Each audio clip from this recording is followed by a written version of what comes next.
Araw ng Miyerkules, September 10, sa capital city ng Yemen na Sanaa, bandang alas 11 ng umaga, matapos marinig ng mga mamamayan doon ang dagundong ng di mabilang na fighter jet sa himpapawid, ay sinundan ito ng isang malakas na ugong na tunog ng mga bomba na papalapit sa target.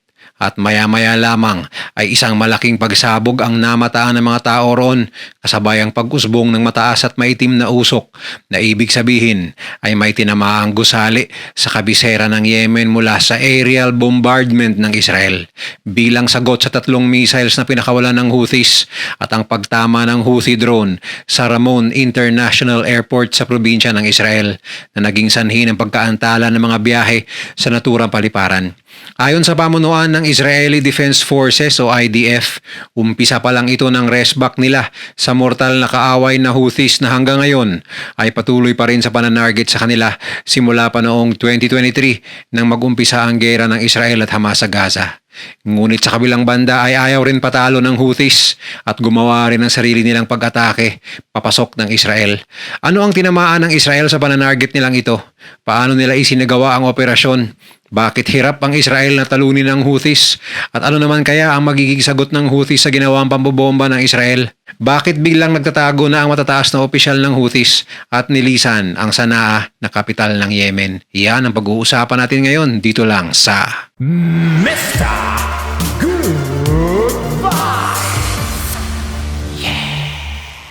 Mahigit 10 Israeli Air Force fighter jets at 2 refueling planes ang bumiyahe mula sa isang airbase sa loob ng Israel at naglakbay ng mahigit 2,000 kilometers matapos ay naglaglag ng 30 bomba sa 15 Houthi targets sa capital city na Sanaa at Al Jauf province sa loob ng Yemen. Ito ang kumpirmasyon ng isang mataas na opisyal ng IDF matapos ang ginawang aerial bombardment ng Israel bilang sagot sa naunang missile at drone strike ng Houthis ilang araw lang ang nakakaraan. Sa katunayan ay napuruhan ang Eilat Ramon International Airport na pangalawa sa pinakamalaking airport sa loob ng Israel dahil sa pananarget ng Houthi drone. Patunay lamang ito na hindi kayang salagin ng Israel ang lahat ng sandata na pinapalipad ng Houthis tulad ng mabibilis na missiles at high-tech na drones bilang patunay sa pagiging sopistikado ng mga armas na gamit ng Houthis. Sa kabila ng pinagmamalaking air defenses ng Israel ay isang drone ang nakalusot at tumama sa naturang airport. Dahil dito ay agad ikinasa ng Israel ang isang misyon upang tumarget sa iba't ibang pasilidad ng Houthis sa loob ng Yemen 24 oras lamang matapos nilang isinigawa ang pagbomba sa mga Hamas target sa loob ng Qatar na inalmahan ng international community bilang paglabag sa soberanya ng Qatar. Dagdag pa ng IDF na tinarget nila ang isang Houthi military camp kung saan nagtitipon ng ilang operatiba, ang headquarters ng Houthis Military Propaganda Department at fuel storage site. Subalit pinasinungalingan ito ng Houthis at sinabing pawang missile launchers lang ang tinamaan at sa kasawiang palad ay nadamay pa ang ilang sibilyan sa ginawang pananarget ng Israel. Ayon sa opisyal na ulat mula sa Houthis Health Ministry na inilabas ng tagapagsalita nitong si Anis Al-Asbahi sa platform na X, umabot sa 35 ang nasawi at hindi bababa sa 131 ang sugatang sibilyan sa nasabing operasyon. Dagdag pa ng IDF, ang mga tinamaan na kampo ay ginagamit umano upang magplano at magpatupad ng mga atake laban sa Israel, kabilang ang operasyon ng mga ballistic missile at drone na paulit-ulit na binabato ng Iran-backed Houthis sa kanilang teritoryo. Ayon sa militar ng Israel, ang operasyong ito ay may pinakamahabang nilipad ng kanilang hukbong panghimpapawid mula nang magsimula ang kasalukuyang labanan. Tumakbo ng 2,350 kilometers ang mga jet fighter upang marating lamang ang Sanaa at Al Jauf. Kinailangan din ng ilang beses na aerial refueling papunta ng Yemen at pabalik ng Israel dahil umiwas sa mga eroplanong pandigma sa himpapawid ng Saudi Arabia. Samantala, iginiit ng Houthis na nagawang pumalag ang kanilang air defense system laban sa mga eroplano ng Israel. Sa katunayan pa nga ayon sa kanila, napilitang umatras ang ilan sa mga eroplanong naka-combat formation ng Israeli Air Force sa himpapawid dahil sa kanilang counter-attack at nabigo raw ang malaking bahagi ng pag-atake. Ngunit hindi ito kinumpirma ng Israel at wala ring makakapag-verify kung totoo ba itong nangyari. Ang propaganda division ng Houthis na tinarget ay sinasabing responsable sa pagpapalaganap ng mga pahayag ng leader na si Abdul Malik al-Houthi at ng tagapagsalita nitong si Yahya Sari. Sa isang matinding pahayag, sinabi ni Israeli Defense Minister Israel Katz, "Tulad ng ipinangako namin, mas marami pang atake ang darating. Ngayon ay nagbigay kami ng isa na namang masakit na dagok laban sa teroristang organisasyong Houthi. Aabutin at tatamaan ng mahabang kamay ng Israel ang terorismo saan man ito nagmumula at saan mang panig nagbabanta sa aming mga mamamayan." Ang operasyon na ginawa ng Israel ay ika-17 na itala na pag-atake ng Israel laban sa mga Houthi mula nang magsimula ang digmaan. Karamihan ay isinagawa ng mga fighter jet at drones ng Israel habang ang ilan ay isinagawa ng kanilang mga barkong pandigma. Bagamat tinuturing ng IDF na matagumpay ang operasyon, mas tumitindi naman ang pangamba ng mga international observer na maaaring lumawak pa ang laban mula sa Gaza at Lebanon hanggang sa Red Sea at ngayon naman ay sa Yemen na posibleng maghatid ng panibagong yugto ng digmaan sa gitna ng silangan. Ngunit hindi rin nagpatinag ang Houthis dahil pagsapit ng Huwebes ng madaling araw ay naglungsad din ang grupo ng isa pang ballistic missile nito patungo sa timog ng Israel, partikular na sa lugar ng Negev at Arava. Ayon sa Israeli Defense Forces o IDF, matagumpay na na-intercept ng mga air defense system ang missile na pinakawalan ng Houthis at walang naiulat na napinsala o nasugatan. Ang panibagong insidente ay nangyari makalipas lamang ang 2 linggo mula sa sunod-sunod na opensiba ng Houthis laban sa Israel. Sa nasabing pag-atake, nakapaglungsad ang grupo ng mahigit 10 ballistic missiles at 12 drones na pawang tinarget ang teritoryo ng Israel. Noong Martes ng gabi, isang missile din ang kanilang pinakawalan ngunit agad na napabagsak bago pa man tumama ito sa airspace ng Saudi Arabia. Subalit ang isa sa mga drone ay tumama sa isang paliparan at para sa Houthis ay isa itong malaking sampal sa air defense system ng Israel.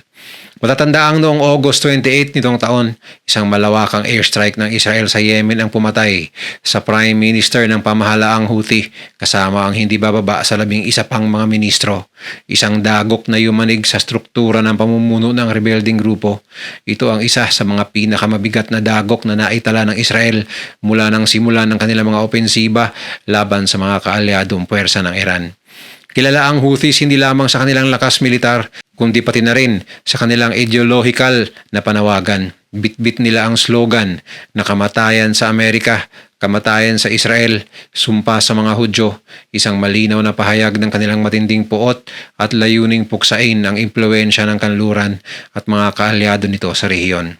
Nagsimula silang umatake sa Israel at mga barkong dumaraan sa Red Sea noong November 2023, isang buwan matapos ang malagim na pagsalakay ng Hamas sa loob ng Israel noong October 7. Sa loob lamang ng ilang buwan, naglungsad ang Houthis ng mahigit 40 ballistic missiles at 12 ng drones at cruise missiles bago ipinatupad ang pansamantalang ceasefire sa pagitan ng Israel at Hamas noong January 2025. Isa sa mga pinakamatinding pag-atake ay noong June 2024 nang isang missile ng Houthis ang tumama sa Tel Aviv na ikinasawi ng isang sibilyan at ikinasugat ng ilan pa. Ang insidenteng yun ang nagbunsod sa Israel na magsagawa ng kauna-unahang airstrike laban sa mga Houthi.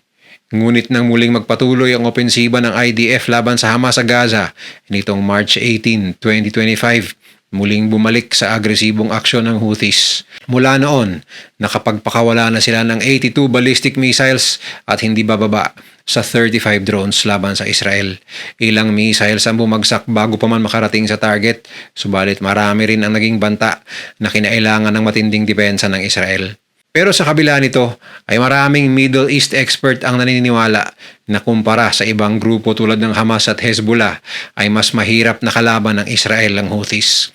Yan ay dahil bukod sa distansya ng Yemen na mahigit 2,000 kilometers ay armado ang Houthis ng di mabilang na missiles at drones na parami rin nila ang mga armas nito sa paglipas ng mga taon.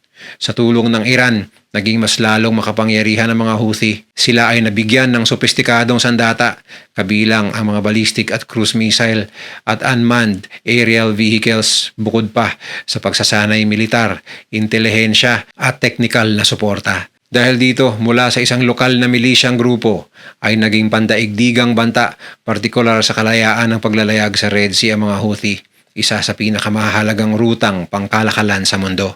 Sa katunayan ay ilang beses nag-conduct ng airstrikes ang US at ibang bansa laban sa mga pasilidad at paggawaan ng armas ng Houthis. Ngunit eto pa rin sila at hindi matinag sa kanilang pananarget sa Israel at sa mga barko sa Red Sea bilang patunay sa tibay ng kanilang grupo. Ang ideolohiya ng Houthis ay batay sa matinding puot laban sa bansang kanluran at Israel. Mismo ang kanilang bandila ay nagtataglay ng pahayag, Allah is great, death to America, death to Israel, curse upon the Jews, victory to Islam. Sa loob ng halos isang dekada, hinarap nila ang mas makapangyarihang kalaban mula sa mga armadong puwersa ng US, UK, France, Saudi at UAE. Sa pagsasanib ng matinding galit sa Israel at suporta ng Iran, ang Houthis ay nananatiling isang puwersang mahirap kontrolin at patuloy na nagdudulot ng pangamba sa gitna ng silangan. Sa kabila ng malinaw na kalamangan ng mga kaaway ng Houthis sa larangan ng militar, nabigo ang malawakang kampanya upang tuluyang pahinain ng grupo. Matatanda ang inanunsyo ng Administrasyong Trump ang tagumpay matapos ang 2 buwang serye ng airstrikes laban sa Houthis na pansamantalang napahinto sa kanilang mga pag-atake sa US Navy sa Red Sea. Gayunpaman, halos araw-araw pa rin ang pag-atake ng Houthi sa Israel. Sa kasalukuyan, mag-isang kinakaharap ng Israel ang hamon. Pinatunayan ng Houthis na sila ay matibay at hindi natitinag sa pressure ng militar ng Israel. Ayon sa kanilang mga pahayag, titigil lamang sila sa pag-atake kung matatapos ang digmaan sa Gaza. Pinatunayan ito noong nakaraang ceasefire sa pagitan ng Israel at Hamas, kung saan tumigil sila sa pagpapakawala ng missiles at drones. Ngunit muling nagpasiklab ng ipagpatuloy ng Israel ang opensiba laban sa Hamas. Para sa mga eksperto, malinaw na ang Houthis ay hindi lamang banta sa Israel, kundi pati na rin sa katatagan ng buong gitnang silangan. Lalo na kung magpapatuloy ang kanilang stratehiyang nakatali sa kapalaran ng Hamas. Matatanda ang ilang beses nang nagpaulan ng missiles ang Houthis laban sa paliparan at oil facilities ng Saudi Arabia, kaya't gumanti din ang Saudi sa pagkukondak ng airstrikes laban sa kanila, ngunit hindi man lang natinag ang Houthis.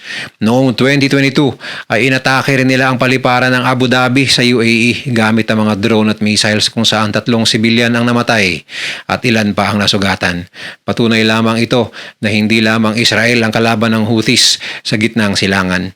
At sa muling pag-init ng mata ng Israel sa mga Houthis, nagbanta ang pamunuan ng Israel na gagawin nila ang lahat upang itulad nila ang mga Houthi sa mga lider ng Hamas at Hezbollah.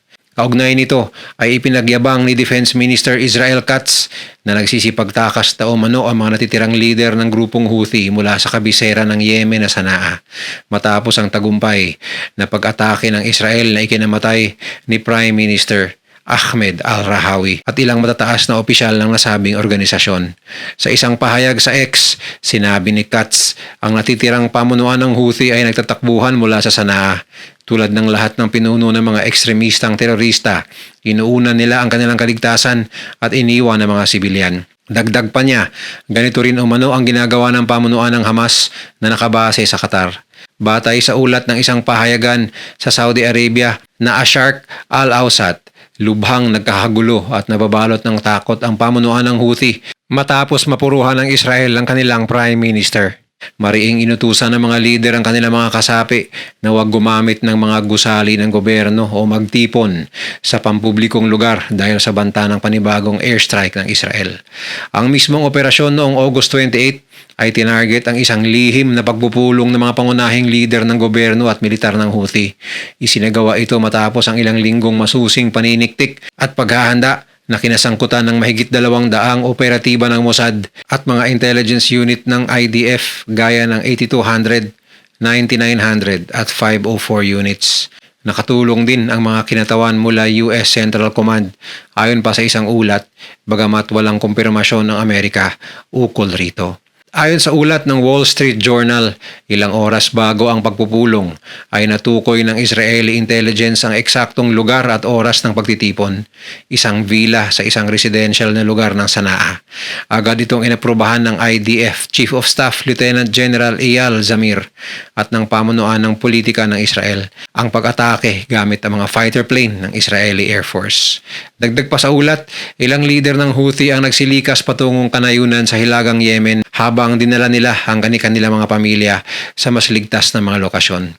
Itinuturing ng mga analista ang operasyon bilang malaking tagumpay ng Israel sa pagsubaybay sa Houthi, isang grupong matagal nang naging blind spot ng intelligence ng Israel bago ang pag-atake ng Hamas noong October 7, 2023 na nagpasiklab sa digmaan sa Gaza.